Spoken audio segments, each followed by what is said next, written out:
There is a family that built their entire identity on being watched. 19 children.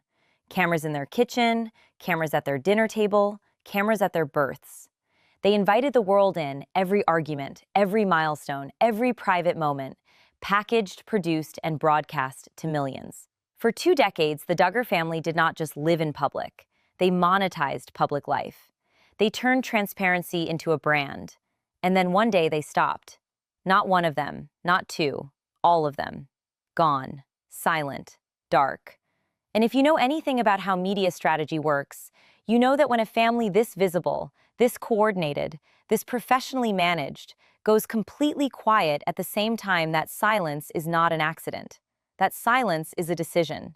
And today, we are going to figure out exactly who made it, exactly when they made it, and exactly what they are so desperate to keep you from asking about. If this is your first time here, hit that subscribe button right now and smash that like, because this channel goes where the headlines don't, and you are going to want to be here for every single piece of what comes next.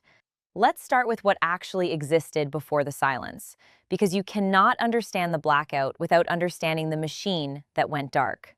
The Duggar family was not just a television family. They were a media operation. There is a significant difference. A television family appears on a show. A media operation generates content across multiple platforms simultaneously, coordinates messaging, manages narrative, and converts audience attention into revenue streams. The Duggars did all of that. They had TLC deals that ran for years across multiple series. They had book publishing contracts. They had speaking tour income from the conservative Christian circuit. They had merchandise. And then the part that most people underestimate, they had social media presences across dozens of individual family accounts, each with their own following, each producing daily content, each reinforcing the central Duggar brand while also building individual platform equity. At their peak, the combined social reach of the Duggar family network, including parents, adult children, and their spouses, was in the millions of followers. And these were not passive accounts.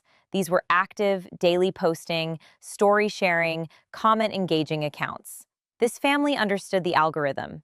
They understood consistency.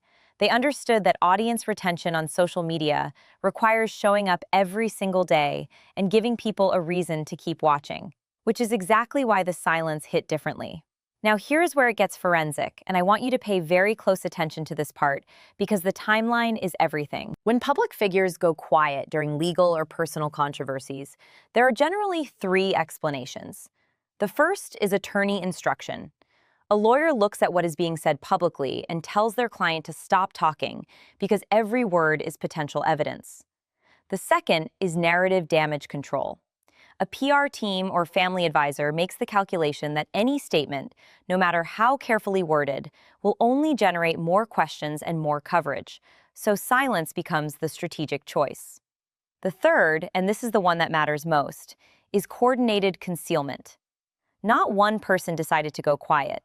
Multiple people, across multiple accounts, making the same decision at the same time, which statistically cannot be organic. Coordination at that scale requires a central point of authority. It requires someone with enough influence over all of those individuals to issue a directive and have it followed. Now here's the question you should be sitting with right now. In an adult family, adult children, their adult spouses, their own independent social media followings, who has that level of authority? Who do you have to be in a family dynamic to tell 19 adult people and their partners to stop posting and have all of them comply simultaneously? That is not a normal family conversation. That is a chain of command. Let me walk you through what the timeline actually shows, because this is the part that people who follow the Duggar family casually missed entirely, and the people who follow it closely could not stop talking about.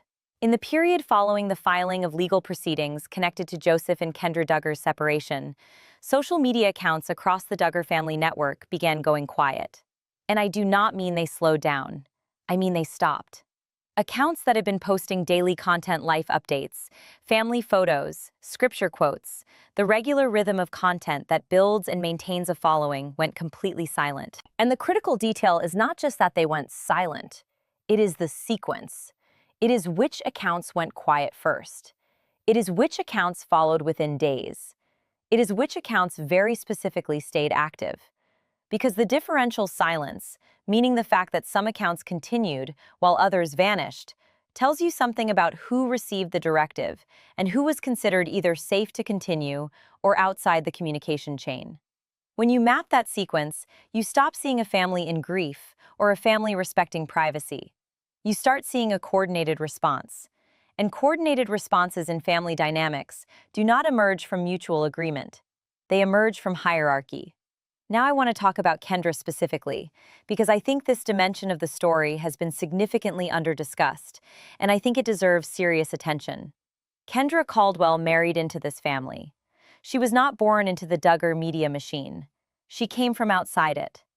But once she entered it, her public presence became part of the machine's output. Her account, her content, her image, her voice, all integrated into the broader Duggar brand. And when the machine went dark, her voice went dark with it. Think about what that means in practical terms. If you are someone navigating an incredibly difficult personal and legal situation, and every potential avenue for public communication, your own account, the accounts of people around you, the media infrastructure that surrounds your daily life, goes silent at the same moment. You are not just in a quieter environment, you are in an isolated one. Any statement you make exists without context, without corroboration, without amplification. The silence does not just protect the family from legal exposure. The silence, whether intentionally or not, also functions to prevent any single voice within the family from being heard clearly above the noise because there is no noise. There is only the silence that was decided for everyone. And here is where I want to offer you the theory that I think explains this entire situation more clearly than any PR analysis I have read. And I want to be precise about the fact that this is a theory. It is my read of publicly observable behavior, not a claim of fact. But I think it holds up.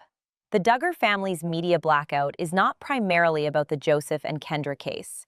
It is about what the Joseph and Kendra case threatens to illuminate about the entire family structure. Here is why that matters. Legal proceedings require disclosure. They require documented honesty.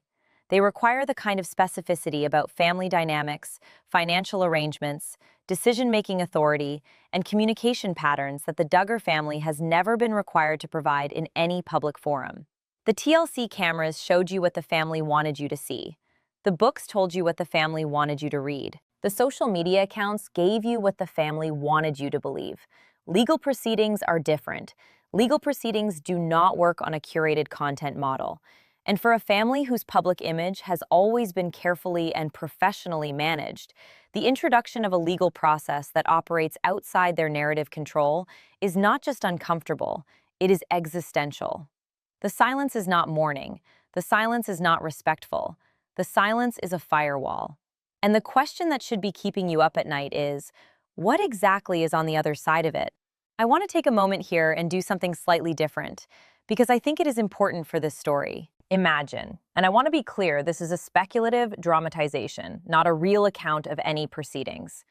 But imagine the moment in any legal context where an attorney looks across a courtroom and says something like, "In the 47 days following the filing of these proceedings, over a dozen family-connected social media accounts that had previously posted daily content went completely silent on the same date." Imagine the weight of that observation in a room where coordinated behavior is legally relevant. Imagine what it would mean for the question of who is directing the response to proceedings, not just the named party, but a broader network operating in alignment. Even in a purely hypothetical framing, the implication is significant. Because in legal analysis, coordinated behavior is not just a curiosity, it is a data point. And data points, enough of them in the same direction, start to tell a story that no amount of silence can fully erase. Which brings me to the deepest question in all of this, and the one that I think explains why this story keeps pulling people back, even when new developments are slow. In a family of this size, with this many adult members, with this many independent social media platforms and incomes and lives, a coordinated media blackout requires a single point of authority. One voice that the rest of the family listens to. One person or entity whose directive carries enough weight that 19 adult children and their spouses all comply with it at the same time. Who is that? Who in this family structure has that level of influence over that many adults simultaneously? Because the answer to that question is the answer to every other question about how the Duggar family actually operates. Not how they present it on television, not how they describe themselves in books, but how they actually function as a unit when the cameras are off and the stakes are real. And that answer has a name. And that name is the thread that, if you pull it, unravels everything else. Here is what I want you to do right now while you are watching this. Open a new tab. Go to any Duggar family member's social media account. Look at when their last post was. Note the name, note the date, note whether the account simply slowed down or whether it stopped entirely. Then come back to this video and drop it in the comments. Name, date, and whether it was a full stop or a slowdown. Because if we build that map together, and if we collectively document the exact shape of this silence, we are going to see something that no PR team and no attorney and no family authority can manage. We are going to see the architecture of the decision. We are going to see exactly what was coordinated, when it was coordinated, and who the coordination was designed to protect. That is not speculation. That is documentation. And documentation is what turns a theory into a case. We are just getting started. The second part of this goes deeper into what the silence is actually protecting, into the financial architecture that no one is talking about, and into the specific question of what legal disclosure requirements mean for a family that has built its entire public identity on controlling its own narrative. Stay here. Drop your research in the comments, and if you have not subscribed yet, do it now. Because what comes next is the part they really do not want you to see. Now, let's talk about what the silence is actually protecting. Because I said at the end of part 1 that the answer has a name, and I meant it. But before I get to the name, I need to walk you through the structure. Because the name without the structure is just gossip. The name inside the structure is a pattern. And patterns are what tell the truth when words have been carefully arranged to hide it. The Duggar family's public image was built on a very specific proposition. The proposition was that we are transparent. We share everything. We live our lives openly before God and before our audience, and we have nothing to hide because we are living according to our values with integrity. That was the entire brand. Openness, accountability, the camera as proof of righteousness. And it worked. It worked for 2 decades. It worked across multiple television series. It worked in book deals and speaking tours and millions of social media followers who tuned in every single day because they genuinely believed that what they were seeing was real. But here is what professional media analysts and anyone who has studied how reality television actually functions will tell you about families like this. The appearance of transparency is not the same as transparency. The appearance of openness is not the same as openness. What the camera shows you is what the production team, the family's management, and the family's own internal authority structure decided you should see. Everything else, the financial arrangements, the internal decision-making, the hierarchy of who actually holds authority over whom, exists entirely off camera. And when you build a public identity on the appearance of openness, while simultaneously maintaining a very private and very controlled internal structure, you create a specific kind of vulnerability. You create a situation where any external process that requires genuine disclosure, not curated disclosure, not managed disclosure, but legally compelled, documented, sworn disclosure, becomes an existential threat to everything you have built. That is where the Duggar family is right now. And that is why the silence makes complete sense once you understand what disclosure actually requires. Let me break down what legal proceedings specifically mean for a family like this.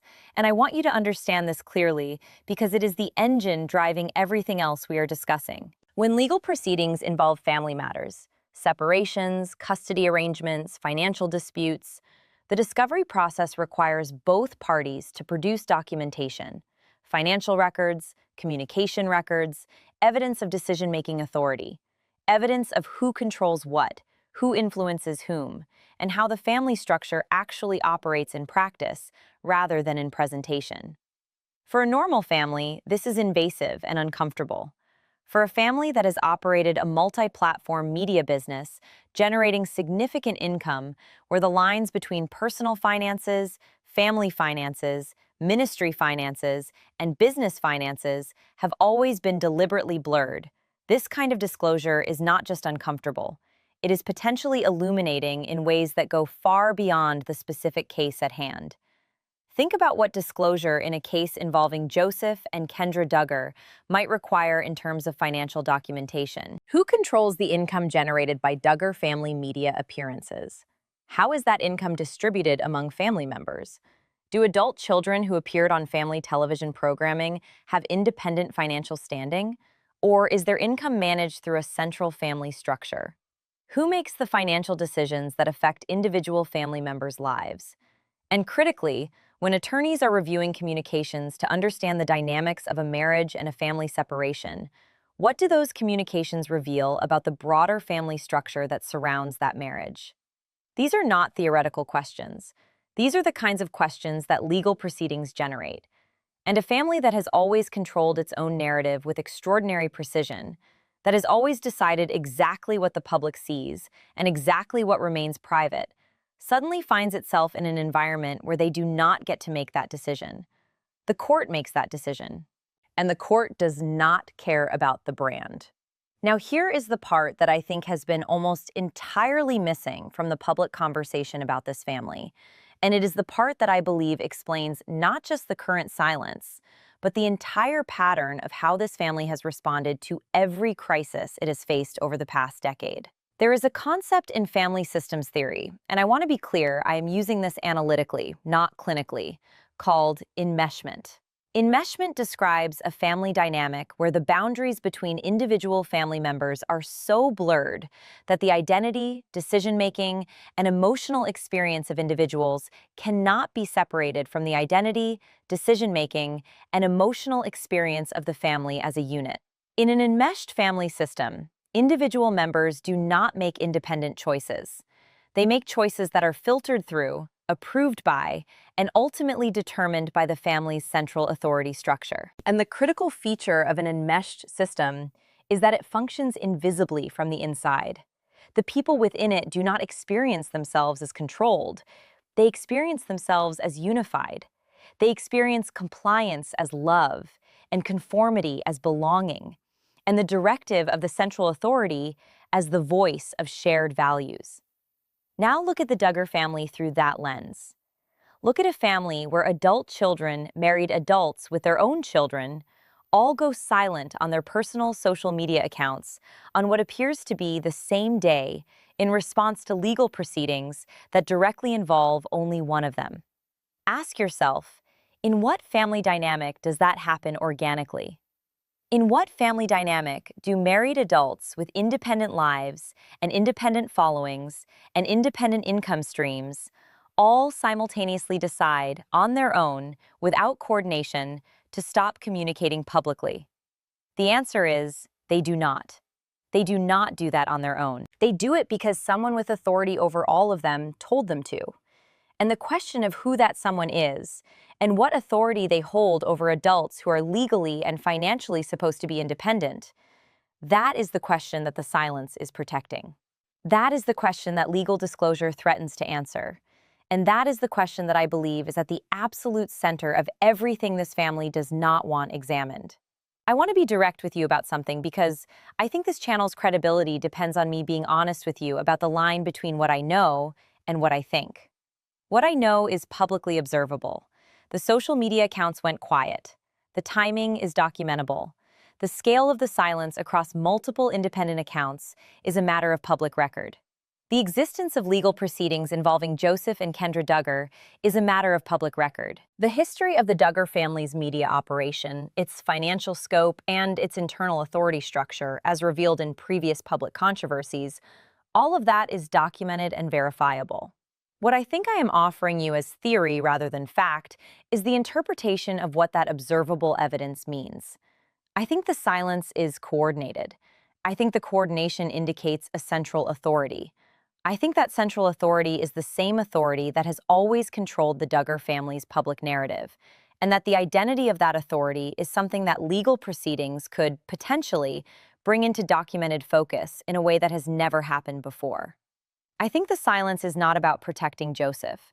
I think it is about protecting the system that produced Joseph and Kendra's situation, and every other Duggar story that has made headlines over the past 10 years. That is my theory. I believe it is well supported by the observable evidence. I offer it to you as analysis, not as fact. And I think the comment section of this video, the research you are doing right now, the dates you are documenting, the accounts you are checking, is contributing to a body of publicly sourced documentation that makes that theory stronger with every entry.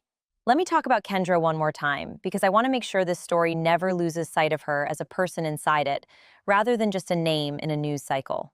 Kendra Caldwell was 19 years old when she married Joseph Duggar. She came from a family that was connected to the same conservative Christian community as the Duggars. She grew up in a world with a very specific set of rules about women, about marriage, about family authority, and about what it means to speak publicly about private matters. She stepped into a media machine at 19 with a following of millions already watching her. She produced content. She maintained a public presence. She participated in the brand. And now she is navigating at a very young age with young children, one of the most difficult personal situations a person can face, inside a family structure whose response to that situation has been to build a wall of silence around everything. I want you to think about what it means to be Kendra in that environment, not as a celebrity, not as a public figure, as a young woman whose voice has been folded into a silence that was decided by people whose primary interest is protecting something larger than her individual story. I am not saying she wants to speak publicly. I do not know that. I am saying that the silence removes the possibility of her voice existing in any public context, and that removal, regardless of intent, functions as a form of isolation. And isolation, in family systems that operate the way I believe this one operates, is not a side effect. It is a feature. Here is where everything we have discussed today comes together into a single, clear picture. The Duggar family built a media empire on the appearance of transparency. That empire generated millions of dollars, significant cultural influence in conservative Christian communities, and an audience of millions who believed they were seeing something real. Beneath that appearance of transparency was a controlled, hierarchical family structure with a clear central authority, an authority whose identity has always been obvious to anyone paying attention, but whose actual functional power over adult family members has never been subjected to external scrutiny. Legal proceedings involving Joseph and Kendra Duggar introduced, for the first time in a formal and compelled context, the possibility that the internal architecture of that family structure would need to be disclosed and documented in a way that the family does not control. The response to that possibility was immediate, coordinated, and total. A media machine that had operated continuously for 2 decades went dark. And it went dark in a sequence that, when you map it, shows the shape of a directive moving through a network. Not organic individual decisions, but coordinated compliance. The silence is not nothing. The silence is the most revealing thing this family has done in years. Because silence, when it is this total and this coordinated, is not the absence of communication. It is communication. It is a family saying, whatever is coming, we are going to face it as a unit, under the authority of whoever told us to go quiet. And we are going to give the outside world as little to work with as possible. The problem with that strategy, and this is the part I want to leave you with, is that it only works if the outside world stops paying attention. It only works if the people who notice the silence eventually accept the silence as normal and move on. And that is exactly what this channel exists to prevent. I told you at the beginning of this video that silence is never nothing. I told you that silence is always something. And what I want you to take away from everything we have covered today is a simple but powerful framework for understanding public figures who go quiet under pressure. Ask who went silent. Ask when. Ask in what sequence. Ask who stayed active. Ask what was happening in any legal or financial context at the moment the silence began. Ask who benefits from the silence continuing.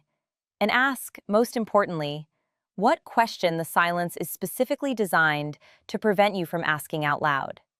In the Duggar family's case, I believe that question is this: who actually holds authority over the adults in this family? Not in the sense of love or respect or shared values, but in the practical, functional, financial, and decision-making sense. Who do these adults defer to? Who issued the directive? Who controls the infrastructure that their individual lives are built inside? And what would it mean for the brand, for the finances, for the decades-long public narrative if the answer to that question became part of a documented legal record? That is the question the silence is answering by refusing to answer it. And now that you know how to hear it, you cannot unhear it. Here is what I need from you right now, and I mean this seriously. Go to the comments and drop the results of your research. Which Duggar family accounts did you check? When was the last post? Was it a full stop or a slowdown? Was it before or after the legal filings became public? Build the map with me.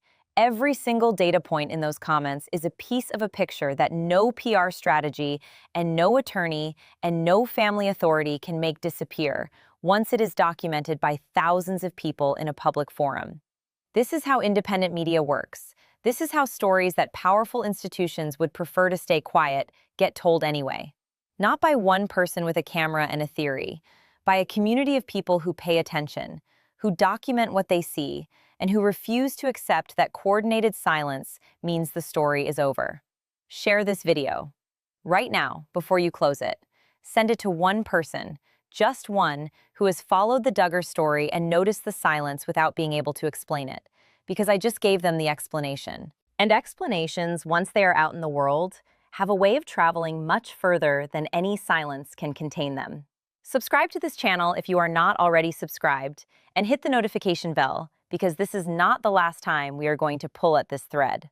There are financial dimensions to this story we have not fully examined.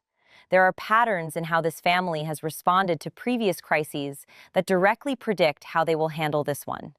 And there are people adjacent to this story who have spoken carefully and partially, and in ways that, when you know how to listen, say significantly more than their words technically contain, that we are going to analyze in detail. Like this video, everything tells YouTube's algorithm that this content matters, that this conversation is one people want to have, and that independent channels asking hard questions deserve to be put in front of audiences who are ready to ask them too. We are not a network. We do not have a PR team. We do not have a legal department reviewing our scripts. What we have is accuracy and analysis and a community that shows up. And they went quiet because the truth got loud. So let's stay loud. I will see you in the next one.